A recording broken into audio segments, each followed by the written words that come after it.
The New York Giants completely turn around their secondary in free agency with two major additions. First off, signing Jevon Holland, one of the top free agents available, to a 3-year, $45 million contract, and also signing Paulson Adebo over from the New Orleans Saints to completely turn around the secondary, Dalton. And the Holland signing in particular, I thought, was kind of a steal right now. He's only the 8th highest paid safety in the NFL. There were safeties this offseason that made even more than Jevon Holland. So not only is it a steal in terms of how much money he's making, but also he's a perfect fit, I think, for this New York Giants defense. Yeah, I would argue certainly in coverage that he's been the best player among what it was a pretty good safety free agent class, right? You talk about him, you talk about a guy like Cam Bynum that went to Indianapolis. Andre Sisco went to the Jets. We still have a couple others floating out there. Trayvon Merrick to Carolina. But I felt like Holland has the longest track record of elite coverage, right? The coverage grades have been spectacular. We'll get into that. And really, I think for the Giants, getting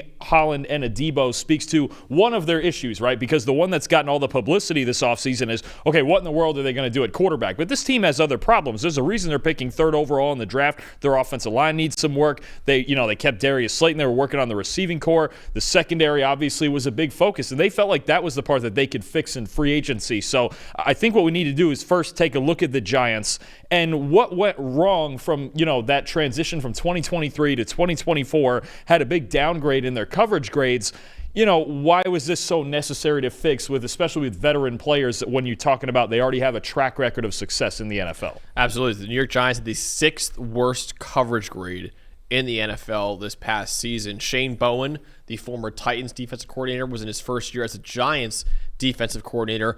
Obviously, they lost Xavier McKinney, who went over to the Packers, but we think that Jevon Holland could be kind of a perfect replacement for McKinney as kind of that single high center fielder for the Giants. Absolutely. So if we let's first look at the Giants and their grades when you talk about, 2023 to 2024. What changed, right? Because they were pretty good in 2023, 16th in the league in coverage grade, right? As a team, dropped down to 27th. Now, it wasn't the cornerbacks. The cornerbacks got a little bit better. We got some marginal development from guys like Deonte Banks, and Drew Phillips, the new nickel, was a really good draft pick last year. Had an awesome rookie season. But you look right there at that bottom line, the safeties, right? 2nd in the NFL in coverage grade in 2023, all the way down to 27th, right? And when you're talking about a team like you mentioned that wants to run single high coverage and things like that, it's not just about the corners and their ability to match up man-to-man on the outside. Got to have help on the back end of that. So now when we bring this to the Jevon Holland signing, right, and how impactful this could be, all right, we bring up the grades of coverage grades since 2021, highest in the NFL from safeties.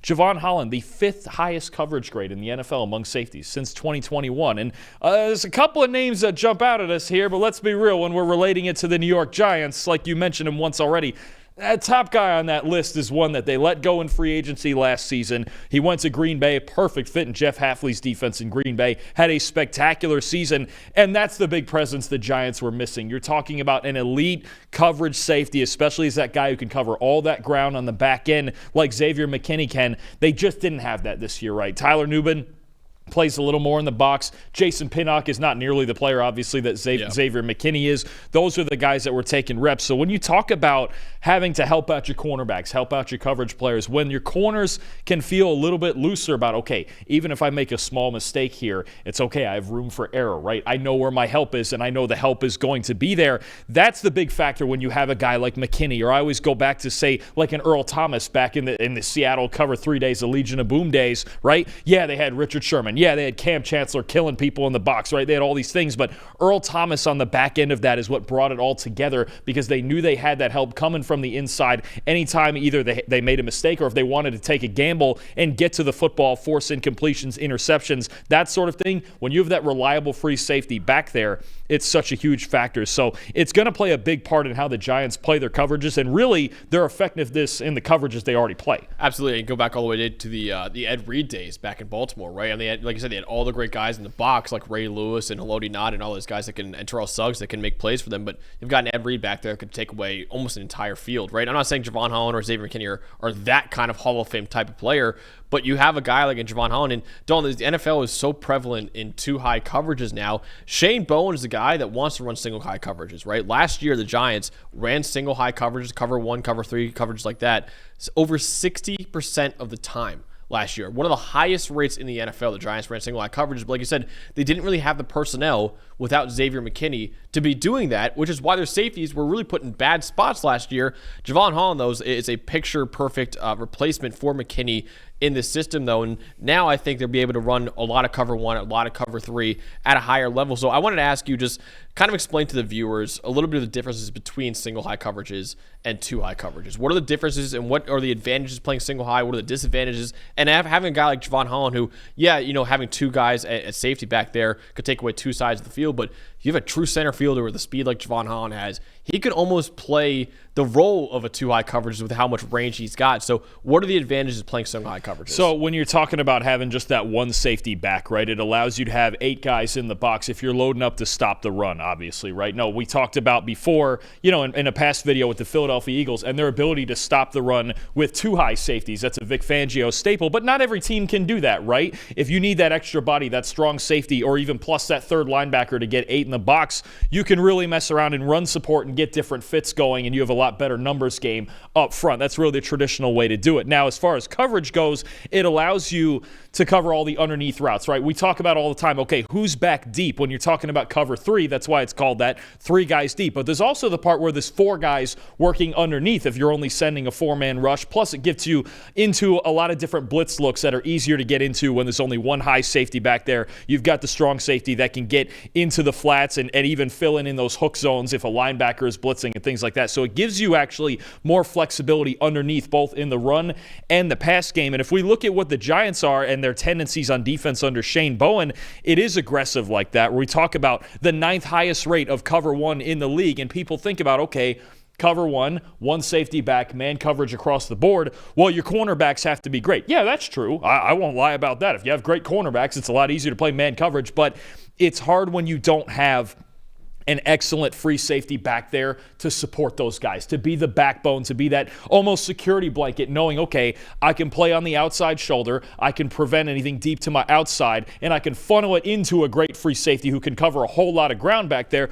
Cool, same thing. Cover 3, 7th highest rate in the NFL. Now we're talking about a little different technique. We talk about, the Seattle Seahawks and the way they used to do it. Again, corners and outside leverage, funneling everything into what hopefully is a great free safety. They had it in Xavier McKinney. I mentioned Seattle having it back in the day with Earl Thomas. You mentioned Ed Reed. When you can funnel the football to a great ball hawk like that, you start forcing turnovers. You start giving quarterbacks less options and less space to throw to. Those windows get a little tighter. We talk about those windows in the middle of the field on the second level. Linebackers get into the proper spot. But when there's a free safety that has the range of a Xavier McKinney, of a Jevon Holland, of an Ed Reed, of an Earl Thomas, it makes the quarterback hesitate just a little bit before he's taking shots into these coverages. So, again, we talked about that great list of safeties before that have had the best coverage grades in the league since 2021. We're going to get into another category here. The highest coverage grades among safeties in single high defenses. And what you're going to notice here is a pretty similar list of names, and you start considering it's the New York Giants and their situation with that number 1 guy on the list, Xavier McKinney, that they let go of last year to Green Bay, and he was one of the best safeties in football again. That was my favorite free agent signing last year, is McKinney going to Green Bay, but the Giants losing him had just as big an impact. Right now we see right down there again, elite stuff, number 7, Jevon Holland on that list. This is what the Giants were missing this past season, was that center fielder, that guy with the range like McKinney, like Holland. And I want to point out one more guy who was on both of those on those lists. Shane Bowen came from Tennessee. He was with Mike Vrabel in Tennessee for a long time. He knows what this looks like in his defense that he was already calling in Tennessee when he had Kevin Byard for all of those years as one of the best safeties in football too. You saw him on both of those lists. We've had years where Kevin Byard was leading the league in interceptions and playing with speed and instincts and everything that goes into that. So I think Bowen, when they had a meeting, their coaches had a meeting, and Brian Daboll asked Shane Bowen, hey, what do you need? And he goes, look, you lost McKinney last year. I wasn't here. This was my first year. But you could tell in this defense we didn't have him. I used to have Kevin Byard in Tennessee. It was a big help.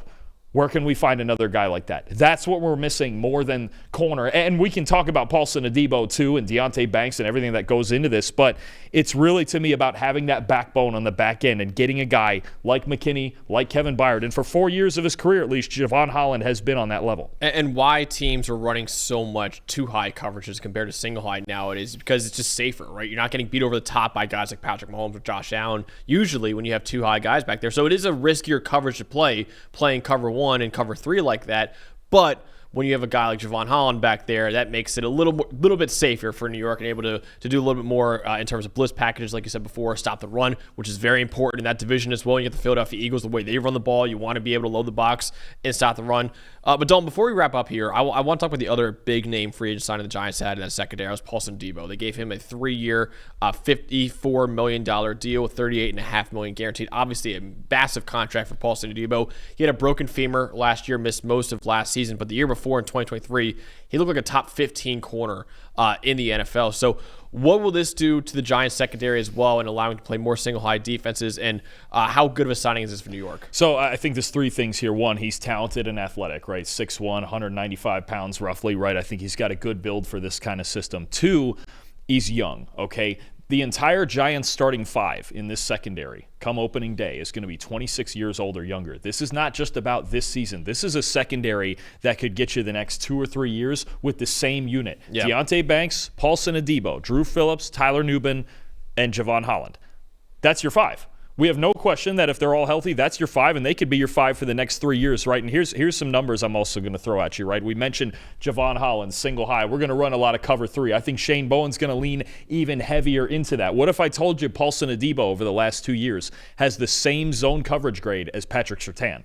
Wow. Now you're talking. Deonte Banks' numbers in zone coverage, much higher than they are in man coverage. I think the Giants, the first 2 years of his career, have put him in a lot of bad spots in one-on-one situations, even at times shadowing a team's best receiver when he's not ready for it. Drew Phillips on the inside in the slot. We've talked a lot about Cooper DeJean with the Eagles and being so great in zone coverage. Drew Phillips was not far behind that when you look at the coverage grades, right? So I think it's about the fit. Is Adebo the biggest name corner? Is he a household name like a Surtain, like a Sauce Gardner? Not necessarily, but he could be a really good fit with his youth, with his talent, and his zone coverage ability in Shane Bowen's system. I think you're talking about, if this comes together the way that it should, especially a bounce-back year from Holland. He didn't have his best year last year in Miami, but nobody did in that secondary. It was a struggle all the way around. I think if this comes together the way that they're envisioning, the Giants' secondary could be very good very soon. Absolutely. The Giants were 17th in the NFL in zone coverage rate last year, about 57%. So they'll probably go even higher next year because, like you mentioned,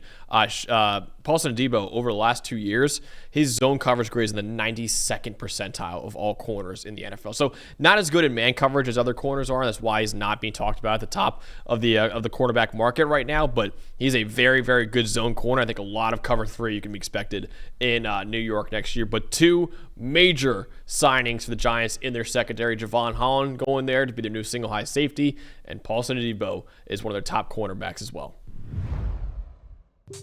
Thanks for watching, everybody. Make sure you like and subscribe the video. And if you don't have a PFF Plus subscription, you can get one to see all the premium stats that we talked about here on the show, plus the expert betting and fantasy advice over at subscribe.pff.com. The description is also right below, so if you are not a PFF Plus subscriber, you can come one today.